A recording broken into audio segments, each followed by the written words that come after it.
the screen. Pass Curry. Nice inside. Hello and welcome everyone to Chicago, Illinois. Tonight's early 90s matchup. It's the defending champion Chicago Bulls against one of the most exciting athletic young teams in the NBA, the Charlotte Hornets. And Kevin, even though Chicago is the more seasoned team, it's a stretch to say the better team. I think this is one of those matchups that can give them trouble. And it all starts with that fearsome front court for Charlotte. Larry Johnson, Grandmama, the #1 overall pick in '91. Alonzo Mourning, the #2 pick in '92.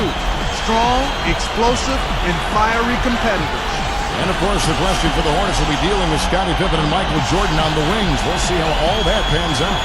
And as we look at this Bulls team, of course, we mentioned Michael Jordan and Scottie Pippen, the 6'2" B.J. Armstrong at point guard.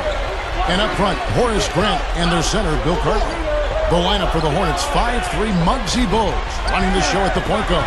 Kendall Gill in at the shooting guard. It's Wingate in at the 3, the small forward. And their talented young front court tandem, Larry Johnson out of UNLV and Alonzo Mourning out of Georgetown. Now, guys, if you were trying to, in a nutshell, describe what made Jordan so special, what would you say? Well, a lot of attributes. I mean, his competitive spirit, his unique physical gifts. I mean, the guy was a tremendous basketball player. You add on top of that, tremendous athleticism as well. He's a guy who could jump, he was strong, tremendous drive and focus. I just think it was his combination of basketball skill and athletic excellence. And the fact that he was just so driven. I mean, you touched on it, Clark, but that guy wanted to win more than anything else in his life. And he approached every single day as a competition. And he drove himself and his teammates so hard that he just elevated everybody to new heights.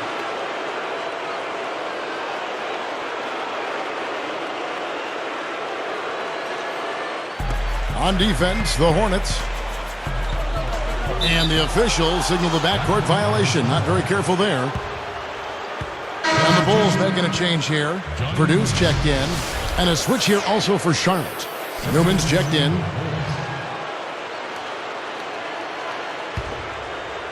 Here's Bogues. I got to give it up to Muggsy. I mean, standing as small as he did, he just was so effective out there and a great defensive player.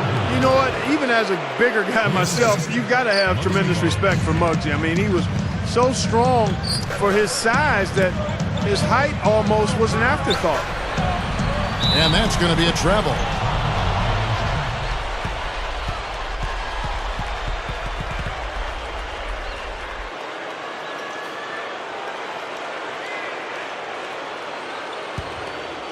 Here's Bogues.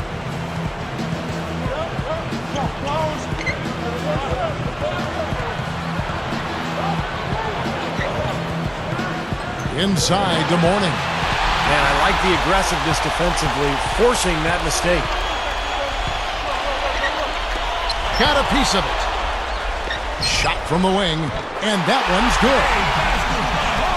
Grant's got his first basket of the night. And we see Horace Grant, the third scorer for this Bulls team after Jordan and Pippen. Nice feathery touch for a big man. Mourning can't make it work. And, you know, his teammates, guys, I used to watch it every day. Jordan and Pippen would push each other so hard. They loved to compete in every single drill. And it really elevated the play of the entire team. Muggsy driving the middle, and there's just no way you're getting the ball from him. He keeps his dribble so low to the ground.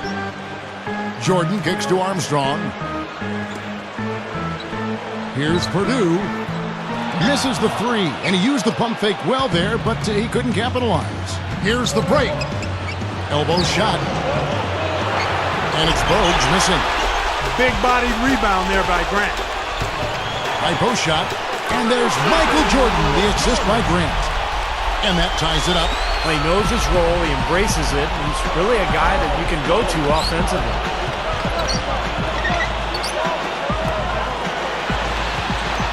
Easy shot. And that one's good. Gill. Guys, you're not going to get away with that kind of defense when he's got the ball. I mean, you got to do better than that.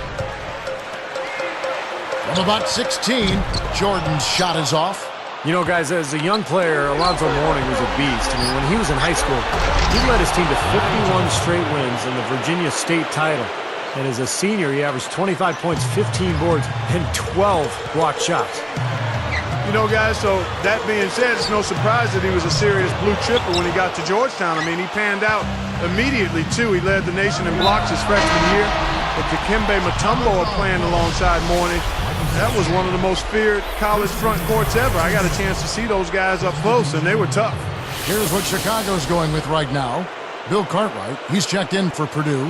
McRae has come in for Scottie Pippen. And it's Paxson in for B.J. Armstrong. Gaddison, he's checked in for the Hornets. Curry comes in for Gill. Now here's Johnson. He wasn't paying any attention to the defense. Poor pass there. Here's Jordan. Jordan with another miss. Grant is tagged with the reach. That's his first foul of the game, and the bonus will go to the free throw line. Muggsy Bogues came into the NBA as the 12th pick of the '87 draft, taken by the Bullets, almost his hometown team given his Baltimore roots. But the Hornets snatched him up in the expansion draft the next year. And Clark, for a player of his size to last as long as he did in the NBA, 14 years, I mean, that's really saying something. He was such a unique player, an incredible defender. So strong and quick and low to the floor. He'd get underneath you and put a ton of pressure on the ball. Not watching the line there. That'll be a backcourt violation.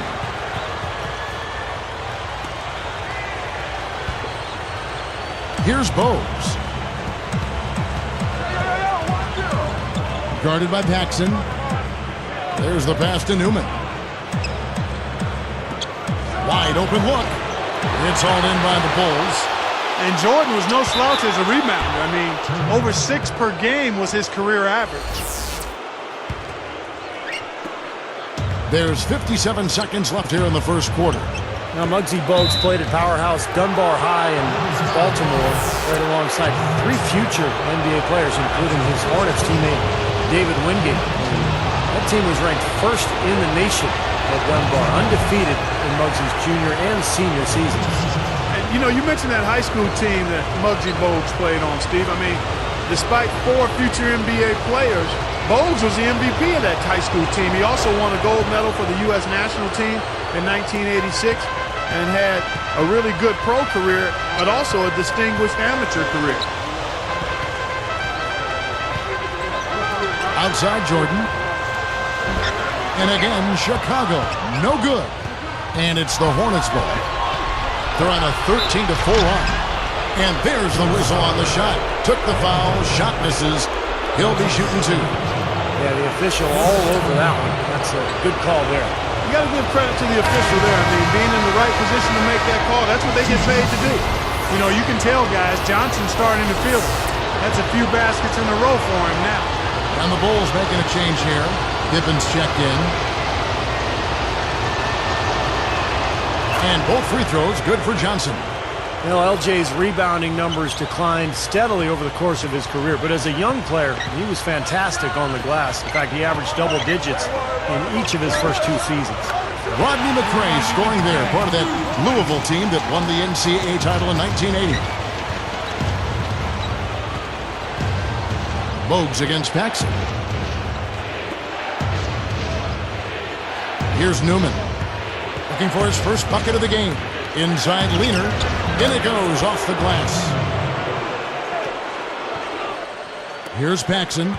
They trail by 9 points.